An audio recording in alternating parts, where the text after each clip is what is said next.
Welcome everyone. I am Julie Bjelland and we're recording live in the Sensitive Empowerment community. And I'm very excited about today's topic, HSPs and the Polyvagal Theory with Suki Baxter. It's going to be such a great topic. Let me introduce Suki a little bit. Suki is the founder of Whole Body Revolution, where she helps ambitious high performers and creative geniuses to activate their full human potential and achieve an extraordinary physical and mental edge. Suki has over 15 years of experience in private practice as a manual therapist and is the author of Perfect Posture for Life. Welcome, Suki. Thank you so much for having me. Yeah, I'm so excited to have you this year. We've done multiple events with you, and I think I was just saying before we started recording, I love your brain and I love all the things that you teach us, and you've helped me a lot personally to connect and understand my body. You helped me get rid of back pain. I mean, so many things. So I have a lot of personal love for you and very excited to share you with the community in general. Well, thanks again for inviting me here. I'm really excited to talk to this community. I think there's a really lovely intersection between your work, Julie, and my work. And, you know, I'm not nearly the HSP expert that you are, and yet I get a lot of HSPs, finding their way into my community because of the type of work that I do. So I think this is a really great natural meshing of two very interesting communities. I totally agree. And I just really value the work that you do. And I can't wait to share all your resources with the community. I really like what you said about what you want for today's event. And I just want to read a little bit of that because it's going to be a good starting point for us. And you said, I'd like to help HSPs understand that they're not broken or damaged and empower them with tools they can use to thrive as an HSP in a chaotic world that doesn't always value the inherent skills and abilities that we bring to the table. I firmly believe that this is by empowering each person to live from their own place of truth rather than conform to contrived cultural norm, that we will ultimately heal as a society. And it just gives me goosebumps just to read that. I love that, Suki. Yeah, thank you. I definitely still concur with that. And it's such a common thing that I hear from HSPs, whether it's actually explicitly said or whether it's sort of a subterranean belief that I can hear coming through, is this idea that like, well, I have this trait of high sensitivity and therefore I just have to suffer because the world's not structured for me and it's not set up in a way that supports me thriving, and therefore like things are just really awful for me. And I think that being an HSP, I am an HSP. Like I said, I'm not nearly the expert that you are, but I have the personal experience of it. And, you know, being an HSP comes with its challenges, but I think it also comes with its gifts. And when we can learn to navigate being an HSP through the lens of the nervous system, it allows us to shift more into the strength of our sensitivity rather than sort of being assaulted by this world that is just overwhelming and chaotic and definitely not structured in a way to support us in being our most healthy, most fully expressed selves. Yeah, I totally 100% agree with you. And I love that we share that mission of, I mean, it ultimately comes down to understanding who we are, what we need, not comparing ourselves to the 80% that don't have this trait, and understanding too that yes, society isn't created for how we experience the world as sensitive people, and that there isn't something wrong with us for that reason. We have to sort of try to learn about what takes, you know, how to best take care of ourselves and to change those messages, right? About that there's something wrong with us, and to change those messages that there's not something wrong with us, that we need to just learn how to support our nervous system. So what a fantastic event today.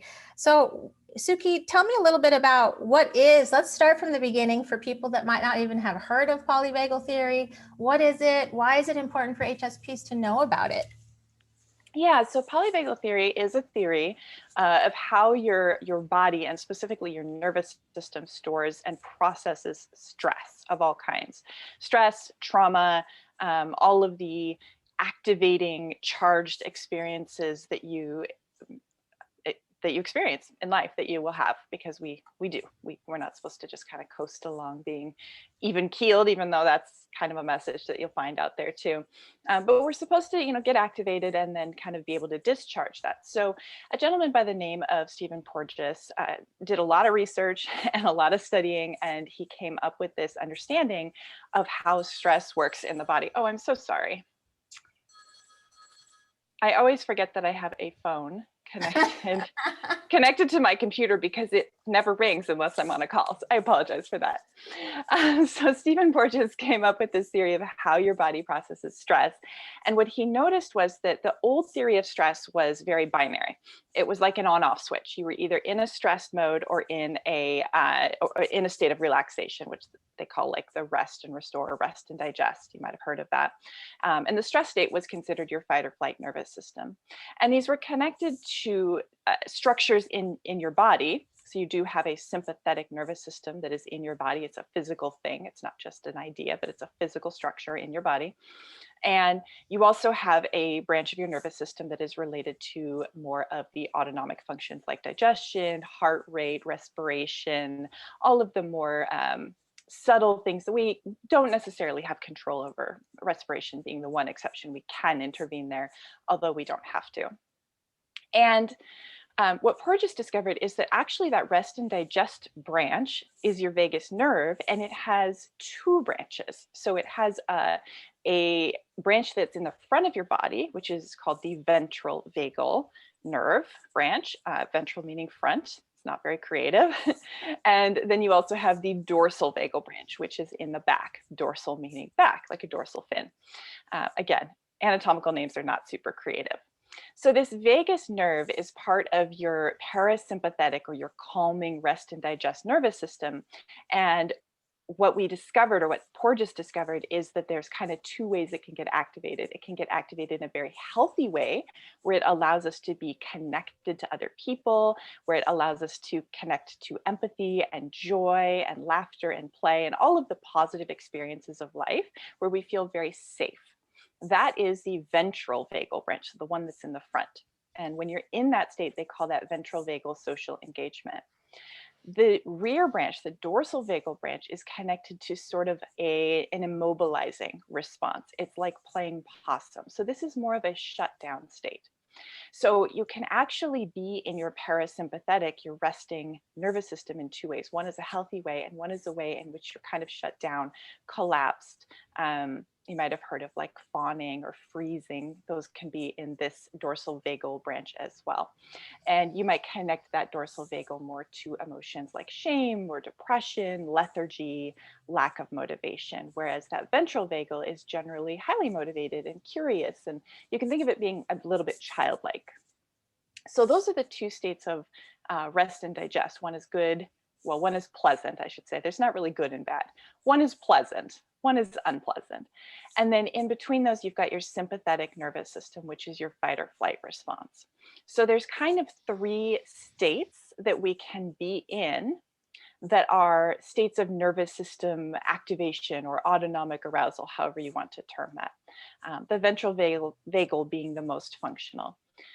These states have a profound influence on not only how we feel mentally and emotionally, but also our physical health. Because when you are in sympathetic, so when you are in your fight or flight stress response, or when you are in your dorsal vagal shutdown, your body is changing the way it allocates resources. So for example, in a sympathetic response, your breathing becomes very shallow and rapid and high up in your chest.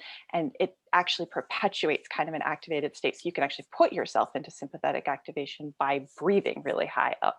And when you're there, it also puts you there in that breathing pattern, which kind of keeps it going. It slows your digestion and moves blood away from digestion, because frankly, if you're running away from a tiger or whatever thing, it's really not important from a biological perspective that you digest your lunch. It impairs your ability to connect to other people too. Again, running away from a tiger, it's not really a good time to go on a first date. You know, that stuff can come later. So it puts you in this state of being primed for survival on a physical level, on an emotional level, and even your vision gets really pointed. So it changes the way you see the world. So there's a really great professor of, I believe, neurobiology. He's at Stanford. Andrew Huberman has a lovely podcast and does a lot of teaching on social media. And he talks about it being like portrait mode on the iPhone. So when you're in this stress state, you know how when you take those pictures and it like puts the subject of your pictures in really good focus and everything else behind it kind of blurs out and gets that sort of pixelated background look. That's what happens to your vision as well. We get really fixated on things and we sort of lose sight of all that's around us. So from a stress state, this can actually, again, perpetuate more stress because we become fixated on the problem. And this is a pattern that I see with people who are in this state. It's very difficult to connect to things that are maybe not problematic in life. And once you resolve one problem, the tendency then is to look for the next problem. It's not a mental problem. This is a state. This is literally your vision has changed, your physiology and your focus has changed to only be able to perceive stressful stimulus, because on a biological level, you feel like something's about to kill you. You can be fine, like thought-based, you can be totally fine, you can be rational, you can be looking around and knowing that you are in a safe environment, knowing that everything's okay, and yet feel these stress states and experience this kind of shift in your vision. Your hearing will also tune to low frequency sounds. People's faces that have a neutral facial expression will start to look more dangerous. So what happens is that when we're in these states, the whole world looks really threatening. Now, from a physical standpoint, I can extrapolate out and say, like, well, if the whole world looks really dangerous, let's talk about how our bodies start reacting to stimulus like foods.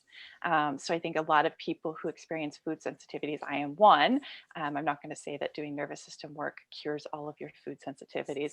However, I have noticed that when stress states are active, I'm much more reactive to certain kinds of foods. So it just kind of puts you in this negative spiral of everything being problematic and everything being charged. And then our culture and our medical community in general tries to address these from a symptom-based standpoint. So they're looking at depression as one symptom. They're looking at a food intolerance as another symptom, right? So if you have a food intolerance, you change your diet, which can be helpful. If you have depression, there's various therapies for that. And those can be helpful. I'm not at all negating the power of those. But it's sort of like your house is on fire and the smoke detector is going off and you're trying to look for the button to turn off the smoke detector, but the fire's still going, right? So really my lens is how can we get that nervous system out of these stress states so that we're not walking around feeling like the world is this terrible, dangerous place, which sometimes it is, but for the most part, we're pretty safe.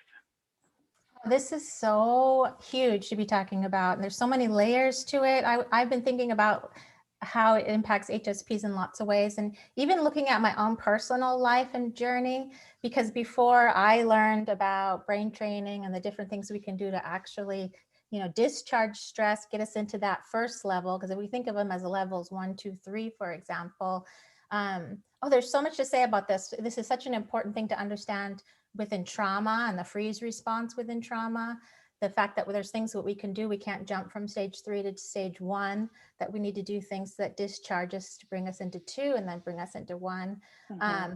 But really what's fascinating too, as I look back on my own life, I used to have those, that happen a lot. And I think a lot of HSPs do, where we have a high stress response to things that we do have some control over that. But before we start learning about this trait and how we're impacted, a lot of us are walking around in the world like that. And what's interesting about that, I think about my early relationships, even that if I was in that fight flight response and I'm misinterpreting their, even their energy and their facial expressions and their body language, there's much more volatility in those kinds of relationships too, because if you're seeing your partner as a threat, that's going to be a problem. But yeah. If we understand, like when, you know what, I'm activated in this state, and you understand about this ahead of time, it really can change your life. It can improve your relationships. I mean, every single aspect of your life shifts, both psychologically and in the body. Yeah, 100%. And I think it's really important and very relevant for HSPs um, to point out that this isn't all inside of the individual either, right? So a lot of times I don't look at the HSP traits specifically, like I said, because that's not my focus, but something that can happen for a lot of people, and I think HSPs are probably more impacted by this, is when we are very young, if our parents are, or our caregivers, whoever is your immediate caregiver when you're a baby, is in this state, between 0 and 3 years old, you're not forming a narrative about your life. Everything that you're building is somatic. You are actually mapping your world somatically. And we could do a whole session just on that, which is fascinating. But your brain is developing these synapses based on behavior. And one of the things we do is we mirror our parents or our caregivers' nervous systems. And unfortunately, we live in a world where pretty much everyone has experienced trauma of some kind. Especially and particularly if you are in any way a part of a marginalized community, but really all of us, men, women, all nationalities, all origins. Like, there's trauma in our histories at some level. And depending on your culture and your history and your family of origin and a lot of other things, your caregivers may or may not have had access to the resources that they needed to heal that. And so you can have lovely parents who adore you and give you everything you need in terms of food and shelter, and they take care of you, but their nervous systems are dysregulated. And so that's what our nervous systems do. And then that becomes normal. That's just how we experience life. You have no idea there's any other way to be, because this is just what it is. This is just reality. And it's very difficult to express this to someone who hasn't experienced the contrast, because when you experience the contrast, you're like, oh, it becomes really obvious. But if you haven't experienced it, you're like, what does this even mean? And so we can then find relationships. And I think this is where there can be a lot of blame, where people are like, well, if you're attracting the same person over and over, it's you, and you have to do that inner work. I'm like, yeah, but part of it is this nervous system thing, that you will resonate with a nervous system who has that same kind of charge that you have, because that's what feels normal to you. And then you have two people who have, and I use the word trauma very loosely because I don't necessarily mean an experience of trauma, but essentially a trauma state. You have two people who have a trauma state in their nervous system who are trying to interact, and they both feel like the other person is threatening, and that's problematic.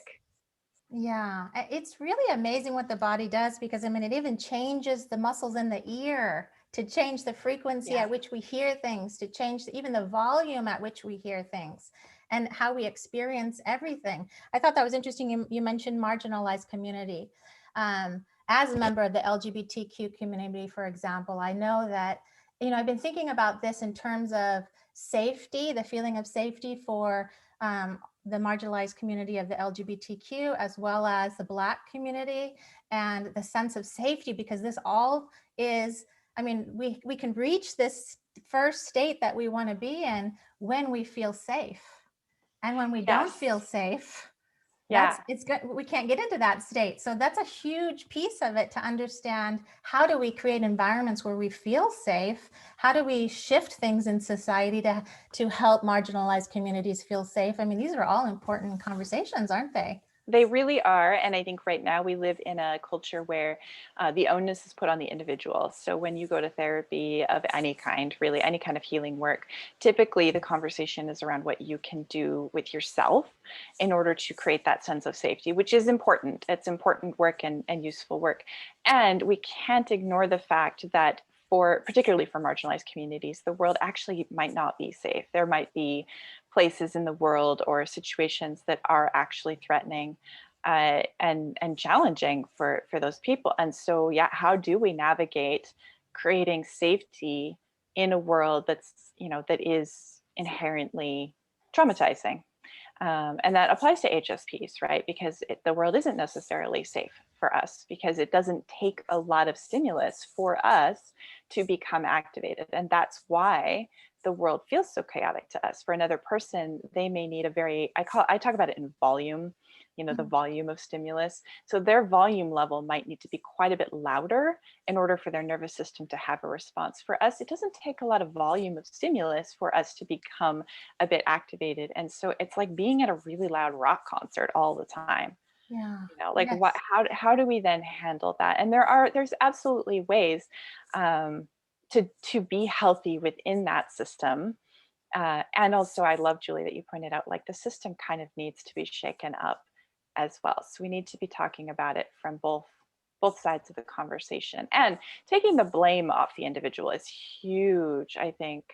Yes, and understanding the context of it, like, even just to give a personal example, we talked about moving to the country at one point, like, if I really want to be in the country, and we had to have conversations about where we could live that's safe, Yeah. because we are a gay couple. So that's something too, a lot of people, we have to look at things in a much broader perspective, and understanding how do we heal, how do we move, humanity forward. And also to go back to what you were saying about HSP's experience too, of, modern stressors, even deadlines and traffic, and the way we've set up, uh, work situations, and the constant busy, productive. I mean, these are all things that our body starts to interpret as if we're in danger. So I think understanding that and setting up a lifestyle that can get into that rest and restore space does require a lot of change, but also very important for us to just be mentioning, right? It's huge, and it's toxic for everyone. Yeah. This is not just a conversation for HSPs. There's a lot of research going on around productivity. I have been calling it the cult of productivity for like over a decade now, because I haven't worked in corporate since I was like just out of college. And part of the reason I got out of corporate, one of the drivers for me to go down the path I went down and into healing work was like, this is not a good place for humans. This is not it's not good. It's toxic. Yeah, that's why we need to advocate for change. We really, really do. But I think that it, for me, the change really started. And again, we have to acknowledge the culture and the impact of the culture. And when I started to come home to myself and be in my nervous system in a well-regulated way, my tolerance for that toxicity went way, way down. And that's why I left, right? Like if I hadn't done the nervous system work at that time, and I didn't know it was nervous system work at the time, that was way back in the day, but that's essentially what I was doing, was regulating my nervous system. If I hadn't done that work, I probably wouldn't have left. I probably would have gotten entrenched in that system, because I would have told myself I should. Yeah. But when I became regulated and I could then feel the dysregulation in everyone else, I was like, okay, my tolerance for this is not good. And I think that's part of where change starts, because it's when we are fully in ourselves and fully self-navigating and self-validating, like internal validation rather than external validation, that we as a group, it's like the 100th monkey theory, right? Like if enough of us feel that way, I think eventually we are simply going to insist that work culture not be structured the way that it is, because we want, and there'll be enough of us, enough voices, that there will have to be change. Yes, yes, yes, absolutely. I'm such a proponent of that, to empower HSPs to advocate. And talking more about the nervous system, I want to ask, how might regulating the nervous system lower the challenge of sensitivity, which it does? And this is really important for HSPs to understand, as someone that did not used to have a regulated nervous system and now does, the experience of living is completely different. I mean, it does lower the challenges of sensitivity, and that's what I find so fascinating. Yeah, this is huge. There's something called a window of tolerance, or a zone of tolerance, and everyone has a different window or zone of tolerance. For some people, it's very wide, and for some people, it's quite narrow. But this is the bandwidth within which we have resources and capacity to handle stress in a functional way, and really not even stress, to handle stimulus in a functional way.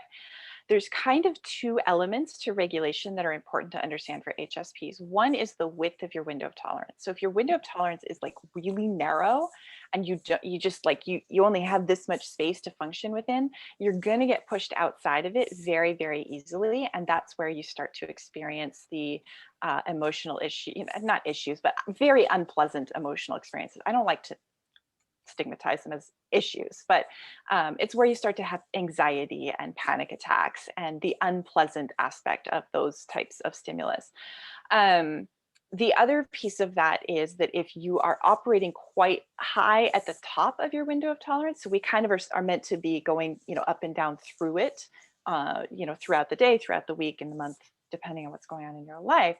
And if something really big happens in your life, like a sudden loss of a loved one, or a pandemic, or something crazy that really shakes up your life, yeah, it'll push you towards the top of your window, but hopefully it won't push you outside of it.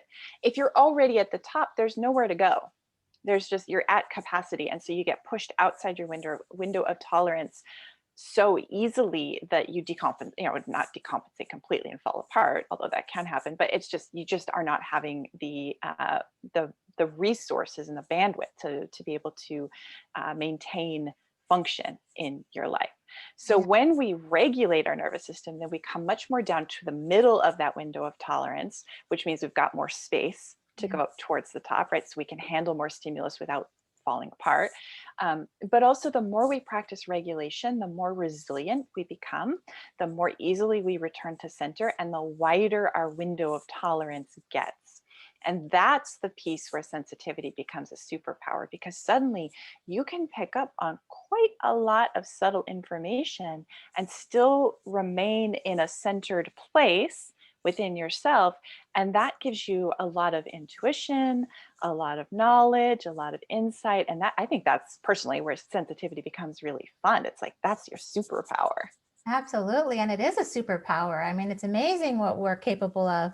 I love that you're talking about the window of tolerance. I talk about that too. I used to say, like, I think it's in my brain training course where I talk about on a scale of 1 to 10. In my research of HSPs, it was always interesting to ask people. And I would say on a scale of 1 to 10, what are your daily stress levels? And most people would answer 7 or 8. And what I came to discover is around 7 or 8 is exactly when we start activating this stress response in the nervous system. So that if we could bring our stress levels down to a 2 or a 3, which exact same thing you're talking about it, you're increasing that window so that if you're at a 2 or a 3 and a stress falls in your lap, you might jump up to a 4 or 5, but you haven't activated that fight flight response at a 4 or 5. But if you're at a 7 or 8 on a daily basis, you're definitely going to activate that state. And I know what that feels like, because I think myself, and before I learned all of these tools, and I know a lot of HSPs are activating that fight flight state every day. Yeah. And I think it really is worth mentioning that stress can be looked at from two sides. So most, I'd say 99.9999% of stress management stuff out there that you're going to see, articles, blogs, courses, whatnot, deals with external stimulus coming at you. So they deal with the stressors, the things that create a charge. But stress can also be in your nervous system, and that's what we're talking about here with the window of tolerance and the activation. So I really prefer to address it from within the nervous system, with creating that resilience and that bandwidth and that capacity to attend to your own biology, to regulate your nervous system, because we can't control all the things that are outside of us, and we are supposed to be able to be stressed. If we couldn't be stressed, we would actually never do anything. So hunger is a type of stress. It actually creates nervous system arousal. It's a very minor part of, unless you're really starving, but like if you're ready for lunch and your nervous system gets a little bit activated, then you feel a bit of agitation, which then is what propels you to get out of your chair and like go to the kitchen or go to a restaurant or go find food in some way so that you can settle that nervous system. If we didn't have that agitation, we would never eat and we would starve to death. So this is healthy. We're supposed to have these swings in our nervous system. But what happens is that we start to swing towards the up, and then we just stay at the up. We don't swing back down. So we got to teach our nervous systems how to come back down so they can come back up. What a huge difference in our overall health too, really mind, body, soul health, actually, because I know for myself, when I was activating that every day, I was not healthy. And I'm sure you see this a lot in your practice with chronic conditions developing and worsening. People's pain levels go up. As soon as stress levels go up, the pain levels go up. And I heard you talking about that in the response in the back, for example. A lot of people have back pain. I mean, this is huge. And what I really love is that we do have control over some of this stuff in terms of overall looking at our lifestyle, how we're taking care of ourselves on a daily basis. Things like, I really advocate a lot for HSPs to have time alone every day, time in nature every day, meditation every day, mindfulness work, things that slow down that motor a little bit, make a huge difference in our overall wellness. And this is an example of what you're saying is we have to do what's right for us, not what society has mistakenly been teaching us, right? Well, and so what's so interesting about that is that I'm seeing it turn, right? So like frankly, I'm a little annoyed because I've been saying this stuff for years and people are kind of like, what, you crazy? And now I'm seeing this conversation come around where people are like, hey, all this productivity and busyness is not good for us. And I'm like, really? Thanks for joining the conversation. Like, hi, welcome. I've been saying this for a decade. Yes. So it is, I think that when we do the things that feel really right for us and we hold steady with that, we will see the shift outside of us. It's just HSPs are always there first. Yes. We're always about 10 years ahead of the trends. And I think, that's part of our superpower. It's amazing to recognize that. And it's super annoying because the rest of the culture is lagging. You're not catching up. So that's definitely right. To believe what you're feeling in your body. And I mean, we talked about this before, I think in some of our other events, that so many times HSPs are aware of something shifting and changing in their body or a problem going on in their body. They go into the doctor says everything looks fine, they send them home. But to start to really believe and trust what you feel and really listening to your body. And the more research I did with HSPs, it's fascinating how familiar we are with, like, when I eat this happens, and when I do this happens. It's like we really are aware a lot of what's happening if we're paying attention. Mm-hmm. 100%. And what's one of the most interesting things about this is one of the biggest ways. And so I come from a very somatic background. I come from manual therapy where I'm literally, I don't do this anymore, but putting my hands on people, physical work. And one of the ways that we can calm the nervous system, and one of the things I teach, is to increase sensory input into the body, right? So listening to our physical selves, to have a sense of our internal state. So what you're talking about there is interoception. And yeah, HSPs generally have a lot of interoception, which it can go the other way. It can be, we can get fixated on sensations, just the same way we can have our vision get really fixated in that portrait mode. We can sort of like isolate a problem in our bodies, and then that creates more problems. That's actually what happens with a lot of cases of what's called non-specific pain, which is you hurt, we don't know why. We can't find anything to diagnose as a problem. It's a nervous system dysregulation. And when you broaden that sensory input, so when you're able to attend to more of your sensory experience, it calms your nervous system. So from a personal note, one of the things I love doing is horseback riding. It's like a true passion in life. I love it. Can't live without it. And as I was just, I go down many, many rabbit holes. I'm a voracious learner. And I was going down one of these rabbit holes and learning, just deep diving into proprioception, which is your sense of where you are in space. And there's lots of variations of proprioception, and we won't go into the technicalities of that. But one of the things with horseback riding is that there's so many quotes out there about how horseback riding is calming. And there's so much with horseback riding and therapeutic work with people who have trauma or people who have physical challenges that they're working through. And like, there's books and books and books about people who, overcome addiction, and horses were the healer, all of these things, right? And one of the things about horseback riding is that it expands your kinesthetic map. It expands your sensory awareness, because when you are on a horse, have to feel not only your own body, but feel through the body of the horse, so that you like your sense of body extends through their legs, so you can feel the ground through their legs. You can feel the movement through their body. So it is a process of expanding sensory awareness. And yet, everything in our culture tells us that we should not attend to our senses. That it tells us that we should not listen to our bodily urges. Like when we're very young, we have to ask for permission to go to the bathroom. We get to eat at, we learn to eat on a schedule. It's, breakfast time at this time, lunchtime at this time. We are supposed to get up and run around at recess and not at any other time. So there's no connection to felt sense and to those felt urges. And I really think it's in that rupture that our nervous systems become dysregulated. I love that you teach about this, and you actually impacted me. I remember a long time ago watching one of your videos, and there was something that just clicked for me when you talked about that connection to the body. Like even when I'm moving in yoga now, that what you said in that video still comes in my head. And I think like, okay, I'm going to do what my body feels like doing, even if it's different maybe than the instructor is saying to do. It's like, I love the concept of connecting to that. I wonder if there's research. I don't know if there is research on this, but I would hesitate to guess that HSPs have a stronger, like if we're talking about neuroception, which is that it's kind of like that, how our body constantly is scanning data around us, that HSPs pick up on that data more. And I want to make sure we're sharing in this episode that believe that data, listen to it, trust your instincts. We have to change those old messages, don't we, about not listening and not trusting. And so many of us have received messages that if we're experiencing something that somebody else is not experiencing, that somehow it's not valid that we're experiencing it. And I love this message, right? That it is valid if you're experiencing it. Yes, it's the tyranny of the double-blind placebo. I love science, I really do, and I love data, and I think it's so neat where we can show with data and with research. I think it's really important.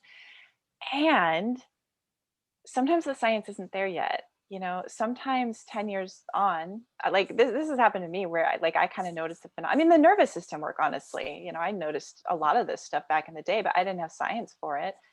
And I looked in every corner. I was looking in the woo-woo world, which I still love, but I looked everywhere, under every rock, and now there's a lot of science to support it. And I cannot tell you how many people, when a lot of this stuff is based on neuroscience, neurobiology, and whatnot, and how many people are like, well, show me the double-blind placebo, and I'm like, what exactly do you want to see in this, double-blind placebo that you can't get from listening to your own experience? We're so conditioned to believe that if I can't validate it outside of my experience, it's not real. And like I said, it is a slippery slope, because you can get people who start twisting things or like making things up and whatnot. So I do think science is a very important touchstone, but it's really only one point. It's something to consider. We can also misinterpret scientific research, and there's actually a problem with a lot of scientific studies that are very well cited and very well, like they were considered foundational studies, and people went back and tried to replicate them and found that they couldn't do it. So it's something to always take into your consideration and always to be looking at. And also your experience is a valid part of what you're observing. Yeah, your experience is valid. Your feelings in your body are valid. I love this. And I want to just take a moment to say to the community, put any questions you have right now into the community chat box, and we can answer them.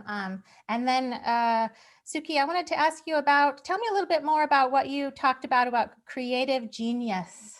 You talked about this a little bit, in how HSPs leverage polyvagal theory to enable their unique creative genius to thrive. Yeah, so HSPs are seeing things differently, right? Because we're taking in so much more information from the world, we actually, it has been my observation that HSPs have unique ways of perceiving and expressing, because we're putting disparate things together, because we're perceiving a lot of subtle trends. If you are in an activated or shut down state, and we're talking about the polyvagal theory states, then you lose access to creativity, because again, running from a lion, not a good time to be painting a masterpiece. Just not real high priority at the moment. So the more that we are able to down regulate that activation and come into our centered state, the more access to our information that we actually have. So we take in more, we see more, and we're able to make those connections and have greater capacity and ability to express ourselves, whether that is in visual art, written form, or whether that's, actual create, like building a business or leadership work, whatever the creation is that comes out of you. I think that we have a lot in terms of diversity to add to the world that is not, the cookie cutter stuff that is kind of just being regurgitated all the time.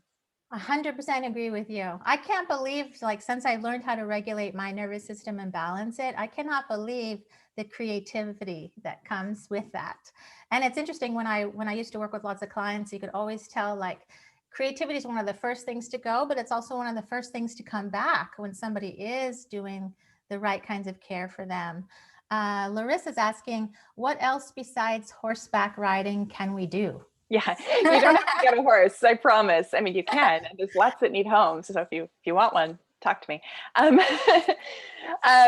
anything that increases your sensory experience. So what we really want to be looking at is creating non-nociceptive data in the body. So nociceptive data is data that is dangerous. It feels threatening. So pain, right? So non-nociceptive data is broadening our sensory experience in such a way that our bodies feel safe. I have a lot of videos on YouTube that you can go to and check out with exercises in those. But I mean, there's very simple things you can do, like, tapping or patting your skin can be something. I also teach an eye orienting exercise because your eyes are part of your sensory experience. So starting to gaze around the room that you're in and really perceive the room that you're in. When you're in a very stressed state, it's like we just don't even know where we are anymore. So the more we can broaden our visual perception, the more we can broaden our sense of touch, we can start to hear all the sounds that are around us. It brings us into this present moment. It creates that felt sense of safety. And I mean biologically. I'm not talking about I know I'm safe up here, but on a very biological level, the part of you that you can't talk to starts to feel like, okay, there's no tiger rustling in the bushes right now. Everything's okay.